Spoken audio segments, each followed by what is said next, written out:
Hey, it's Jeremy here, and in this video, I want to show you how I redesigned this logo for this conference and how I improved it.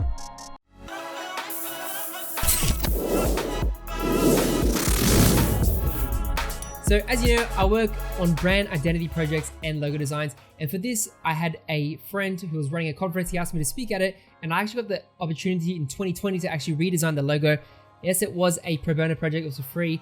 And because I was speaking at the event, I wanted to help them out. So let's jump into Illustrator. You can see this was a logo. Obviously, this is not the original, but it actually was the logo for the conference in 2019, I believe. So for 2020, they wanted to revamp it. First things first, I noticed that it's a bit complex. The wheat on the left-hand side feels a bit like clip art, and breaking up the text like this, you can see there's a lot of space here. It feels imbalanced, and this line is not really adding value to the lockup here. So I really wanted to update this, make it even better. So the first things first, I extracted some keywords from the conversation I had with them, and there was 5 words. Because it was a faith-based Christian conference about business and money and kingdom, these were the 5 words. So success, gospel, business, mission, Jesus. Those were the key words that we wanted to use, right? So it's for faith-based Christian church, basically. So I took this logo and started to add upon it. So the first things first, let me just put my tabs around. I just started playing around with a different font, right? So for me, I wanted to pick something a bit more unique, a bit more readable, a bit more thick. So I started playing around with this font called Made Kenfold. It's actually a really lovely font. You can see it's got like this lovely G and this K here, right? It's got like this double stack G, and it's got like this nice descenders and ascenders with this K here, which I love. So Made Kenfold was the font for that. And then the bottom one, I selected uniform, which is started off with a sans serif. And what I wanted to do is that I felt like lowercase was actually best for this lockup.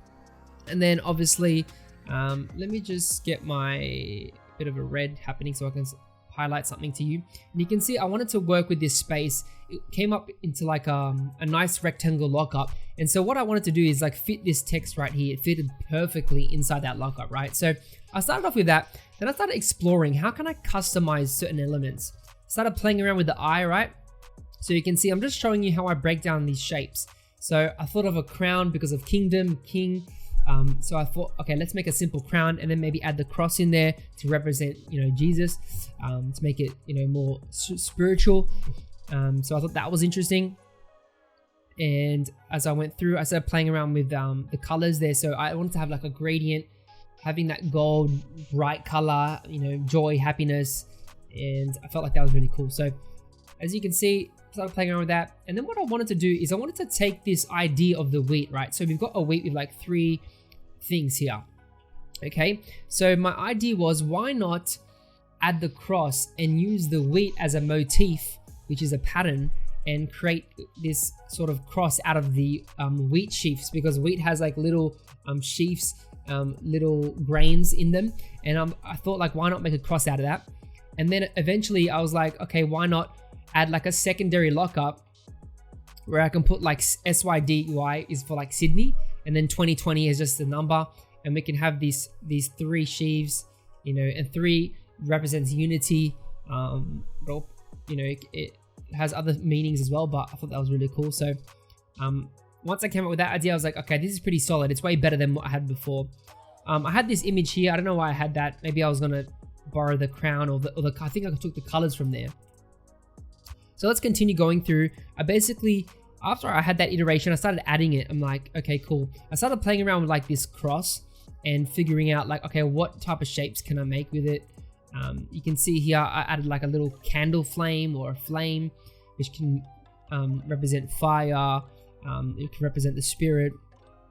And then down here, I sort of had, this one sort of looks like it could represent a crown, or it could represent, the end of an arrow or a flower, or just a short version of one of these wheat grains. I thought that was pretty cool. So just, played around with a couple of those crosses. And then when I eventually I think I stuck with this one, I kept that. But if I go to the presentation that I did, you can see they ended up liking the cross without the top part of it. Maybe it was too busy. because you already have sort of this crown here. And I simplified the crown. I sort of made it blend. So you can see here, it blends more with the actual shape of the curves, as you can see there. That makes sense. Just cleaned it up, made it simple. I thickened the font as well, made it a bit more bolder. And I just really like the outcome. You can see very clean in white and black. If I scale it down, you can see it's very legible. So that worked. And then once again, playing around. This is the secondary lockup with I added the Texie of the 2020. So that they can use that as a secondary logo, which is really awesome. Then play around with like what it looks like on some mockups there. And this is all done in Illustrator. So I was super happy with that. I thought it was good. And yeah, the presentation was like very simple. But that's how I came up and upgraded this old logo to, you know, a brand new one. You can be the judge of what was better, as you can see. Such a difference by adding simple adjustments with the white space, the balance, creating a distinctive icon by using great fonts that are legible and clean. You can have so much power and you can experiment with, you know, clean cut shapes. It's just becomes so much better, so much legible, more simple. And I just think overall it was a great fun little project to do. I only spent, you know, not that long on it, maybe, you know, a few days just to create something nice for them. And then they put it in a video, which is really cool. And yeah, it turned out really nice. So anyway, hope you guys enjoyed this short video, just showing a bit of my process of one of my client non-profit projects. I thought it was really fun back in 2020.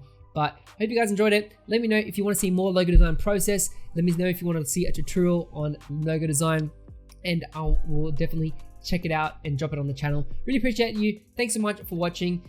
Drop a like and also smash the subscribe button, because I do post content every week on design tutorials and graphic design. Really hope it helps. And also, if you do want to learn logo design, I do have a few courses on Skillshare, which you can actually check out.